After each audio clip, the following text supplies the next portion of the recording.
Thank you very much, Yadubara Prabhu, for coming here and agreeing to answer our questions. It's my pleasure. Yes, thank you. We have a few questions to you. This is your first time you came in Russia. What is your impression of our country? You are introduced to a completely different culture. What are your impressions? Actually, I was here in 2004 also for the festival, Sadhu Sangha Festival. It's a wonderful country and very beautiful. The people are simple, very straightforward, and they love to chant Hare Krishna and take to Krishna consciousness. So I'd love to come back and spend more time. And are you for the first time in Moscow?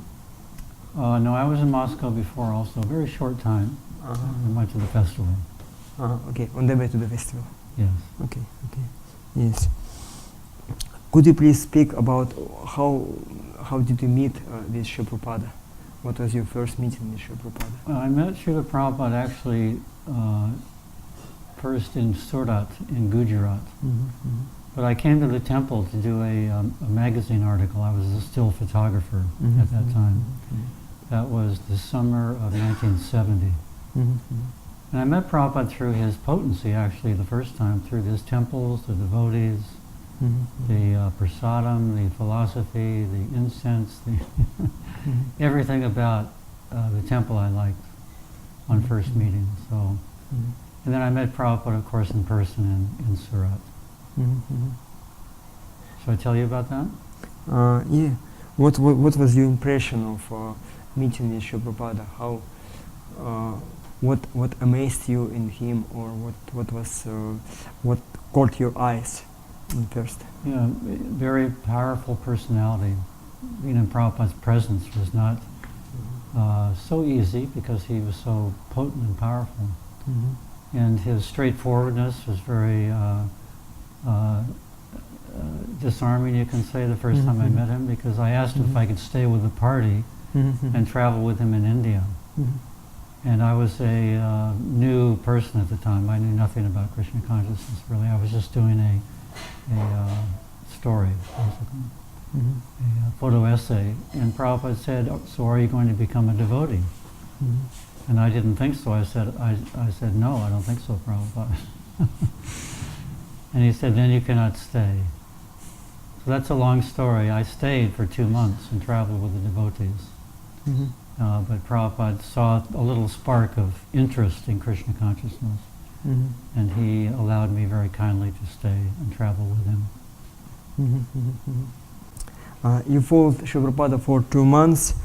Could you speak about what happened at that period of time in India? We were in Surat, Gujarat. That was an amazing time because the reception the devotees got was like nowhere else in the world. Coming back to India for the first time. So Prabhupada's formula, because he was not so successful apparently in his preaching in the early days in India, so he came to America to make devotees, to bring them back to India, to show the Indians that even the Westerners are taking up Krishna consciousness. And because Indians are very, very fond of imitating the West at that time, and now, he was hoping they would take to Krishna consciousness in that way. So that was very successful. Could you speak also about your relationships with your good wife? What is her place in your life? Well, she's played a very important part in our life, of course.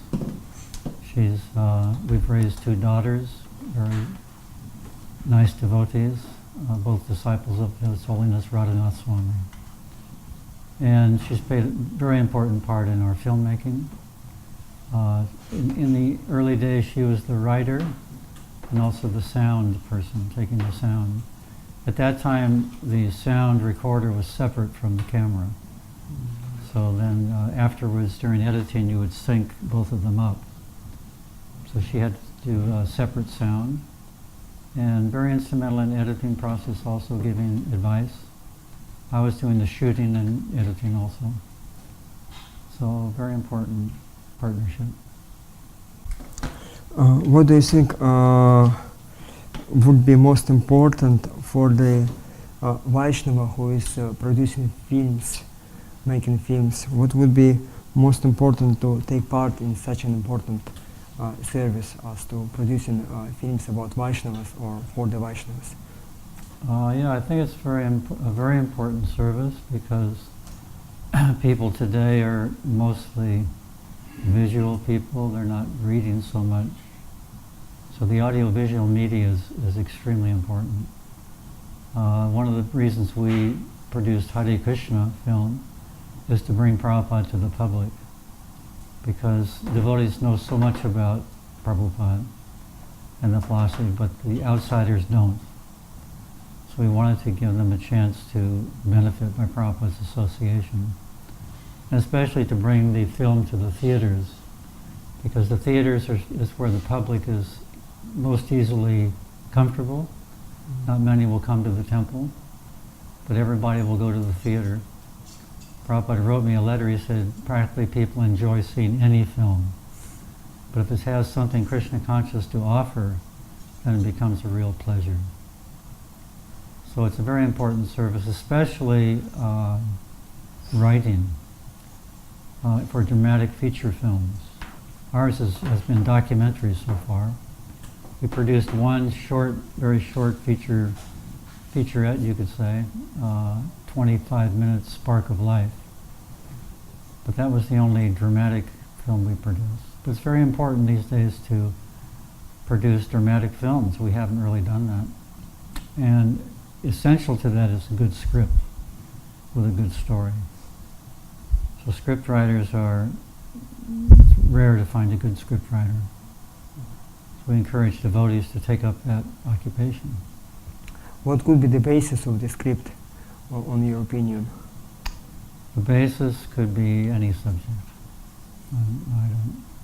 I'm not going to try to limit it or give my own opinion. Of course, we have a treasure trove of history from our books, Vedic history, very wonderful stories. But those have to be crafted in such a way to appeal to outside audience. That's the real art. It's not easy. The stories are there, but how to really shape it into a good film, that's the art. Thank you. Could you speak a little bit about the movies you produced? Was there any movie which gave you particular realizations while making movie or working on the movie? I would say the current film on Prabhupada's life was very absorbing. It took 4 years to make, and we really got into depth in Prabhupada's his words and all the films that we had to work with. That was a very difficult process to cut it down to 90 minutes. That was the ideal length for a film, a documentary film in theaters. So we really became absorbed in his words, trying to find the proper flow of the film, the proper structure of the film. So really absorbed completely in Prabhupada's Leela pastimes and spoken words. Any other movies which also you would like to point on or stress, which were important for you besides this last movie? Yeah, well, we did this documentary, not documentary, but we did the very short feature, not feature, let me start again.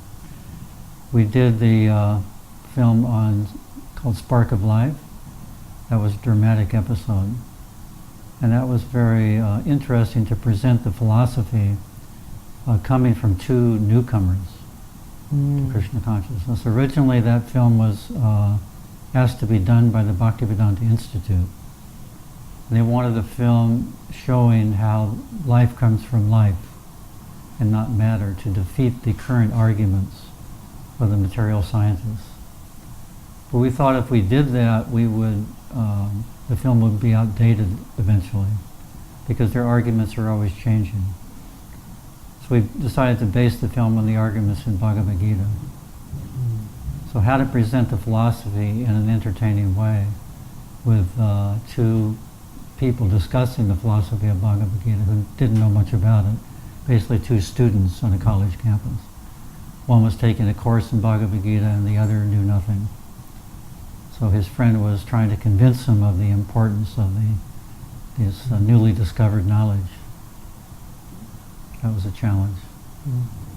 So basically the script was given by Bhaktivedanta Institute people and you just adapted it to make it relevant for the people. Yeah, well they gave us the idea.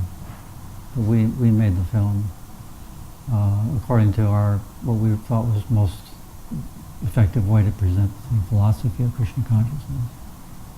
That was difficult, but very rewarding to really get into the depths of understanding how we're not the body, how we're spirit, soul, and those arguments that Prabhupada presents based on that idea.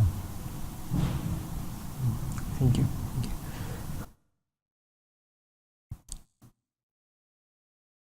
Your last movie,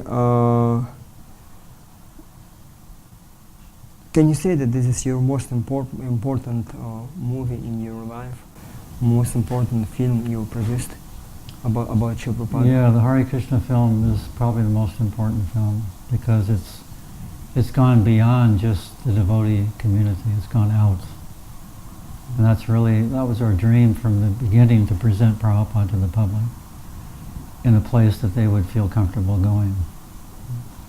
And so it's been very successful, beyond our expectations. It's been to 35 countries, shown over 2,000 times. Even in Middle Eastern countries it was shown in public. Middle Eastern countries? Which countries? Bahrain actually they had got permission from the government to show in theaters. Any film that you show in theaters, you have to get permission.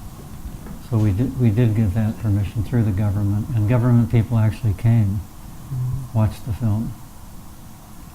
And also we showed it to 3,000 Jains in Gujarat. Very much appreciated Prabhupada's story. Prabhupada's story is amazing. Everybody is captivated how this person at age 70 did what he did. It's really astonishing. So sometimes we get a little used to Prabhupada's story and not really understanding how dynamic it actually is. Many Vaishnavas are interested in when this movie, your last movie, Prabhupada Hare Krishna movie, will be available in the internet, to download it, to watch it. Yeah, it's available now through rental or purchase on Vimeo. You can access it on Vimeo, which is a streaming service. It's available. It'll be available in DVD and Blu-ray in about a few weeks from now, middle of September. And then on the internet, free access, we don't know yet. We're trying to carry out Prabhupada's order to make these films popular and distribute them widely, to make more films. So we need some Lakshmi, of course, to do that. Yes. And answer a question, what would you wish to the devotees who also have the same service to produce Vaishnava movies, movies about the Vaishnavas? What would be important for them to know, or what would be the proper mood to approach the service? What you advise them? Proper mood for any filmmaker is not to become too attached to one's work. Filmmaking and photography is a kind of a magical process. We go out and shoot something and then we can replay it. That's only happens in this age. Not too long ago was it discovered. So we tend to become attached to all the work it takes to go out and make a film or take photographs. To get input, outside input, how effective is our communication, how effective is the film. So that's important. We did a lot of that in our filmmaking. get opinions and feedback. Feedback of the audience or feedback of the people who participated in the events? Yeah, feedback from audience, the potential audience. That's very important. We had a test screening for our film Hare Krishna with about 70 outsiders in Gainesville, Florida. They gave us very good input. So it's important to get feedback. I learned that in our master's degree program of photography. We go out and shoot a series of photographs, come back and get it critiqued time and time again. So it gives you a perspective on how well you're communicating to those people you want to communicate with. What are your plans for the future? Which movie are you planning to make, to produce? Yeah, as far as the future, we're not sure at this point. We're getting ideas. There's been several films suggested, but we're not fixed as yet. We're investigating. But we'd like to continue to produce more films. Yes, and also maybe you would like to add something to what was said already. Any message for the Russian devotees, or to the devotees who are interested in watching movies and Vaishnava movies and producing Vaishnava movies? Yeah, we'd like to say for future filmmakers to it's a very difficult process to make a film. There's many elements that go into it, many arts that go into it. And don't be satisfied with nothing but the best that you can do. It's very easy sometimes to do something and then stop before you're actually really finished with it, so where it can be the best it can be. So keep working very hard. Filmmaking is not an easy task, and don't give up. Keep going. Thank you.